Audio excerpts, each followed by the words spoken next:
crispy. What's up, y'all, and welcome to another episode of Figures in Action. And yo, I am giving away this diorama. This diorama, which is 2 levels, got a little sunroof there, little balcony, sliding doors. We got a garage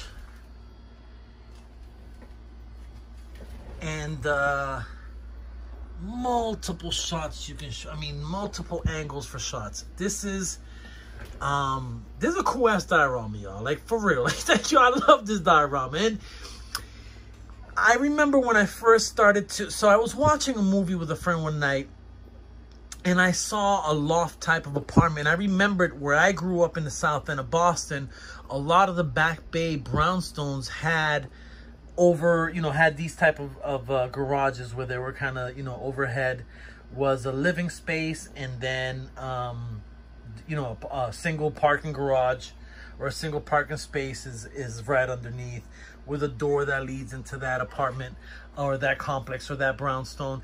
So yeah, got to building it, was inspired. Then as you guys probably know by now, I signed a Whatnot influencer deal. Whatnot is basically it's a marketplace. It's similar to eBay, but a lot better in my opinion, because you get to sell live, you get to kind of express your passion for the things you collect. And in my particular case, tonight at 8:30 p.m. I will be selling a portion of my collection to make room for other figures that are coming in the rest of this year and going into next year. So before I get into that, let's get into the breakdown of this particular diorama. I have no idea how tall this is, but I think I think it's 2 feet tall. I think it's 24 inches. I believe that this took 3 2x2 boards. So let's get into how I went about making it. So and I'll break it down, and I'll kind of lay it on the bed so you guys can see how many pieces and get a better idea, because sometimes it's difficult. This is all magnetized. This all comes together and in the whole nine. So first and foremost, everything is insulation foam board for the most part. The build is the windows are balsa wood and basswood. These are, I had to make these. These are individual. Like, you can't buy them, or you can, but I can't find them, so I make them myself. So I usually start with a piece of balsa wood that way. Then I have to fit in those in between this piece and that piece. And it doesn't help that it's double-sided. So because it's double-sided, let me see if you can see it here. Because it's double-sided, I had to make sure it's painted on both sides. Make sure that, so in other words, and I'll show you when I take it apart, when I flip this around, you'll see that it's wood on the other side. It's not just a window. It's actually wood on both sides. So yeah, so my point is that it was very meticulous. It wasn't the easiest thing to do, to line up, to glue wood on acrylic and do it on both sides, versus this side where all I had to worry about was one of the sides, because the other side I didn't paint it, which I kind of regret. I wish I would have painted it, but it's okay, because you're really not going to see that side for the most part. So yeah, so those are individually done. And I also liked it that I didn't make it flush with the wall. I wanted to give it a little more personality, so it's dipped in a little bit. None of these doors open, so they're just permanently closed. Although this here, you can remove this, so if you wanted to do something where somebody was jumping down, you have that ability.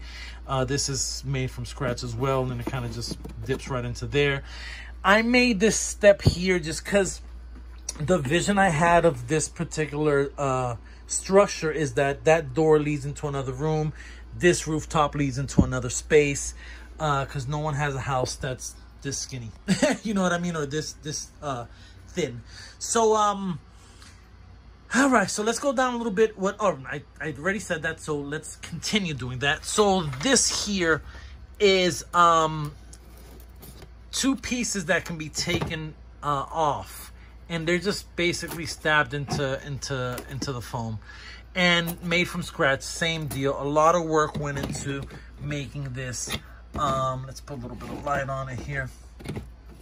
So, you know, this is two pieces of, so let's put this down. So on here, you have 2 pieces of balsa wood. And what I did is I dremeled into the first one, dremeled all the way through. So then I can basically kind of, when I put these rails, I put them through, and then it made it easier because then all I had to do was to cover them up. I just had to put another piece of wood on top. What made it a little bit challenging was how do you handle these, but I kind of did it in a similar fashion where it's almost like those pegs, and those pegs are, or it's pegged in rather. So this is an individual piece that you can take out. This piece is another individual piece, and it's just made again, for the most part, it is basswood.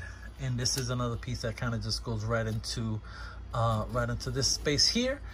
And man, this is dusty. So currently the doors on let me not try to stab that while I'm doing the video. Those doors, I wanted them to slide from side to side. I'm not going to be able to do that. I'm going to have one of them sit there permanently. Then I can do another one that will slide from side to side. So that's before this gets shipped out to the winter. That's one of the things that I need to do. All right, so let me just show you guys what it looks like underneath the garage with the light that's going to be part of this. And so what I did is let me just first show you what that looks like. So you can fit a car that is in scale 1/12 figures, motorcycles, all of that works. So what I did to create this light, because I needed something that was going to be a little more compact than what I had in hand at the house. So what I did is, let me see if I can pull it out real quick. All right, I think I got it. So this little light here is taken from here. So what I did is I opened up, I crunched it up, I opened it up, and it actually has 2 of these lights. So I cut one light out, I cut a wire. I don't know how I did it. I MacGyvered it. It works out. And then the space in the back of the dial, it's set up to perfectly fit this light. Also, I put some glue gun around certain areas to kind of reinforce it. The light, kind of the bulb was loose and the wires were hanging out a little bit, and this piece was kind of floating, so I put a glue gun there, and it kind of reinforced it. But that's all pulled from this particular light, which you can get at Dollar Tree. So all right, you guys have a basic idea what this looks like. Oh, the sign is, you know, the apartment resident parking only, and the no trespassing signs are there. Underneath the garage is also hooked up and painted. What I'm gonna do now is I'm going to take this apart so you guys can see all the pieces and how it kind of looks when it's just laying out and not built. Okay, and here it is all broken down. So the difficulty in a diorama like this is that, for example, this is kind of the roof, right?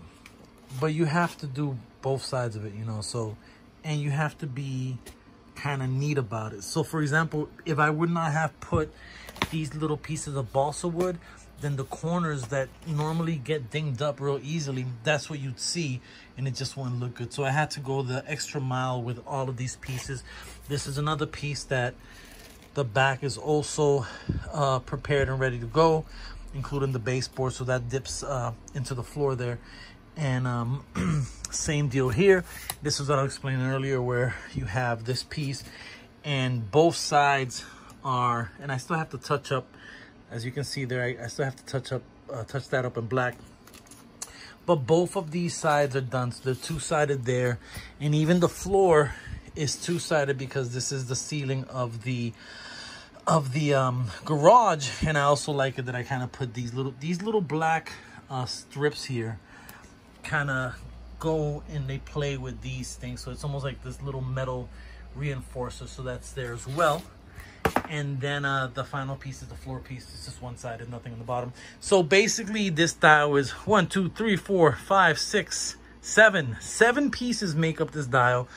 And like I said, this isn't Well, I mean, I did paint the other side, but it's not double-sided. So if whoever won this, if they wanted some graffiti of their name, I totally wouldn't mind doing that. Because, you know, I love graffiti. And then this side isn't prepared at all. But this is a space where the light goes into, as you can see. All right, so this is the deal with this dial. I am giving this away. Honestly, y'all, I'm a little shocked that more people haven't taken this taken up this offer. So all you have to do is sign up to Whatnot, the app. It is free. You don't have to pay a single penny.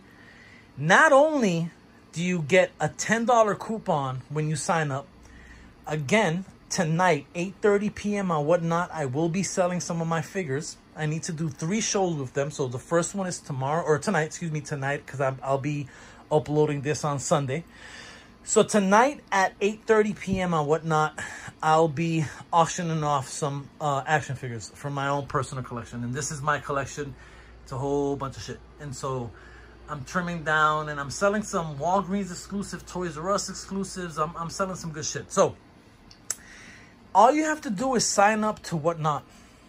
And then when you do that, you just got to take a screenshot of them saying, hey, you've signed up, here your $10. And you have to follow me on Whatnot. Then you go to my DMs on Instagram and you send me those screenshots. I enter you into this raffle. Right now, I think there's less than 20 people. The odds of winning this are great right now. Only 20 people, something like that, have signed up. I won't do more than 100. I don't think I'm going to reach 100. But I want to try to get that number up there. And again, it's going to be a spin wheel raffle. It'll be live. We'll see who the winner is. You don't have to pay a single penny.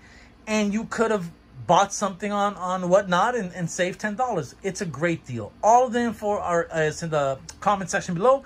So check it out. If you have any questions, please feel free to ask. But this is it, guys. Let's do this.